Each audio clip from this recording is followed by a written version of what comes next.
aquí en la radio del Diario Litoral. ¿Qué tal? Buen día, ¿cómo están? Un gusto saludarlos. Martín, bueno, vos tenés una familiaridad, digamos, con los números, con los datos, y a mí me llamó poderosamente la atención, digamos, bueno, no es que me llama la atención, digamos, lo que me sorprende es que nosotros estemos asistiendo calladamente o con más o menos voces a favor o en contra, sobre todo, de que el poder más importante de la Argentina, que el presidente de la Nación, digamos, para argumentar su política, deliberadamente mienta. Y ha pasado sistemáticamente con el debate que fue corriendo el arco, en el debate de el financiamiento educativo y de la educación pública. Y una de las cosas que dijo el fin de semana tiene que ver con esto de que ahora resulta que la universidad pública argentina no es la herramienta que fue durante toda su vida, que es una herramienta de movilidad social ascendente para la gente, sino que además es un mecanismo por el cual se instruyen solo los ricos, que no hay pobres ahí en la universidad, y que por lo tanto, ¿para qué los pobres van a financiar una cosa que no usan? Y todo lo contrario que usan los ricos. Y vos desarticulaste con datos esto. ¿Puedes contarnos un poco por qué miente y cómo miente el presidente de la Nación en este punto? Sí, bueno, efectivamente. De hecho, creo que vos dabas un punto que me parece que es clave antes de hablar de números y de porcentajes y de idea de cómo está conformada la universidad pública. El hecho de que tengan tantos distintos argumentos en los que han ido cambiando, empezaron diciendo que querían auditarla, después hoy resulta que no sirve. Entonces, la realidad es que la universidad pública, el 50% de los estudiantes que va está por debajo de la línea de la pobreza. El 65% es clase media baja o baja, es decir, o es pobre o es clase media baja. Y solo un 15% es clase media alta o alta, 15%. Y sin embargo lo tenemos que escuchar al presidente justificar el ataque a las universidades porque solo les sirve a los hijos de los ricos. La verdad es que eso, cualquiera que haya ido a una universidad pública sabe que es falso.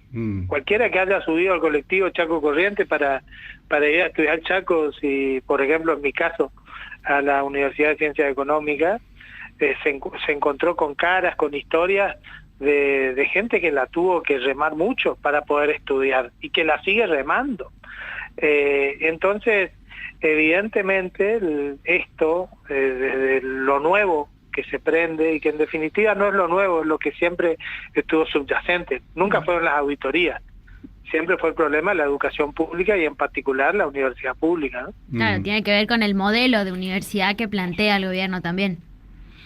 Sí, un modelo que expulse, un modelo que no tenga la capacidad de tomar todas estas ganas, estas fuerzas, estas energías de nuestra juventud de formarse. A ver, en la Universidad Nacional del Nordeste, 7 de los alumnos que están yendo hoy a la Universidad Nacional del Nordeste, 7 de cada 10 de sus padres no fueron a la universidad, y 6 de cada 10 de sus madres. Con lo cual, estamos ante historia de vida en donde por primera vez están pisando la universidad muchos chicos en una familia que antes no tuvo esa oportunidad. Ahora, que hay que mejorar la universidad, no tengo dudas. Como hay que mejorar todo, ¿no? Como hay muchas cosas para mejorar, pero es muy difícil pensar que algo va a mejorar desfinanciándolo. Sí, claro. Ese no es el camino, ¿no? Además, ya que, porque hay también mucho mensaje estigmatizador o estigmatizante, ese número que vos acabas de dar sube, digamos, en las universidades, en algunas universidades, particularmente en unas dos, pero sube en las universidades del conurbano bonaerense, porque esas universidades que están puestas en discusión por una cuestión ya de carácter ideológico, digamos, ¿no? Incluso yo escuché legisladores correntinos argumentar en contra de la creación de universidades por el procedimiento parlamentario, es decir, porque se crearon 9 universidades en un día, porque así es más o menos cómo procede el Parlamento cuando junta los temas. Ahora resulta que ese es un argumento para decir que se crean universidades a mansalva, digamos, ¿no? Sí, que en realidad tiene que ver con lo que decíamos antes, ¿no? Buscar argumentos que lo único que hacen es ratificar lo que ellos piensan. Y allí es donde vos me decías una cosa de los datos, ¿no? A mí como profesional de las ciencias económicas me duele mucho que un presidente que es economista que se valga de los datos para decir exactamente lo contrario de lo que ellos dicen. Porque la verdad es que es increíble cómo se esfuerzan los datos. Bueno, ese error, pero que tiene que ver no con un error, sino con su forma de administrar los datos, de decir que había 8 empleados por cada alumno en la Universidad Nacional, en las universidades nacionales, perdón. La verdad es que lo único que hizo es mostrar su incapacidad para hacer una reflexión respecto de temas que son centrales. Y entonces me parece que es allí donde tenemos que poner mucho el foco, y la sociedad ha puesto el foco. Ha puesto el foco porque, a ver, por fuera de las cuestiones de pensamiento político, la coincidencia en torno a la universidad en la Argentina ronda el 80-85%, en algunos casos el 90%, y entonces eso tiene que ver con lo que vemos, vivimos y sentimos muchos, y no con lo que puedan querer construir de un día para el otro, ya desdiciéndose, porque evidentemente ya ha quedado claro que no se trata de una cuestión de que faltan auditorías, sino que efectivamente les molesta las universidades públicas y les molesta que cumplan su rol, quizás lo puedan hacer de una manera mejor, pero que cumplan su rol en la sociedad como cumplen hoy las universidades nacionales. Pero además, en todo caso, si las auditorías no se hacen es porque no lo hace o el Congreso de la Nación o no lo hace el gobierno. Entonces, o si hay que hacerlas más periódicas y qué sé yo, todo el mundo dice, bueno, háganlo, pero háganlo. Digamos, pero acá es como que es una discusión, no quieren que se audite y fin de la discusión. Y es caprichosa y forzando los números. Y ahora, vos sos un hombre de los números, pero también sos un hombre de la política, Martín. A mí, yo no me quiero enojar, acá el que se enoja pierde, digamos, ¿no? Esto es siempre así, es una discusión de carácter política, es una discusión de carácter ideológica. Hay que encontrarle la vuelta también a la lógica del gobierno, que es una lógica de conflicto como eje. Digamos, el gobierno está evidentemente muy aliado ahí en ser el catalizador de la ira, en ser el catalizador de vaya uno a saber qué fracaso, qué resentimiento, pero se queda ahí como el catalizador del conflicto permanente y como eje. Pero a mí me llama la atención, Martín, que algunos de sus seguidores, algunos incluso correntinos que quieren parecerse, que lo remedan hasta en sus formas, digamos, a Milei, empiecen a decir, digamos, que está en discusión la división de poderes justamente porque el Congreso de la Nación está ejerciendo de contrapeso de las decisiones del gobierno de la Nación, porque finalmente el presidente de la Nación en la Argentina no es un monarca.